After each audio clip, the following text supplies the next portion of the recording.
Welcome to The Last Breakfast. Please enjoy the video. In this video, I will explain how to make your mix louder in Logic Pro X. First, ensure your individual tracks are not peaking too high.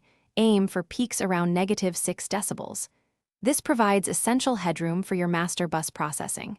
Next, apply a good compressor to glue your mix, followed by an EQ to shape the overall tone. Remember, a loud mix starts with a balanced mix. Now, let's talk about the limiter, your most powerful tool for loudness. After your compressor and EQ, add Logic's limiter or a third-party alternative.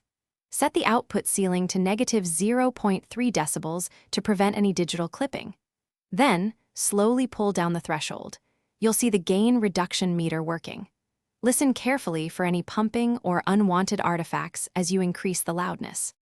Achieving loudness isn't just about turning things up. It's also about maintaining clarity and punch. Overcompressing individual tracks can actually make your mix sound smaller, not louder. Consider using multi-band compression on your master bus to gently tame problematic frequencies without crushing the entire mix. Always take breaks and listen on different systems to ensure your loud mix still sounds great everywhere. Before exporting, give your ears a final check on different speakers and headphones to catch any last issues. Export your finished track as a high-quality 24-bit WAV file to preserve all the detail you've worked so hard to achieve. This ensures your loud mix translates perfectly. And hey, while you're optimizing your life, why not upgrade your home? Check the description for a link to the Shark AI Ultra Robot Vacuum and other great deals to keep your space as clean as your mix.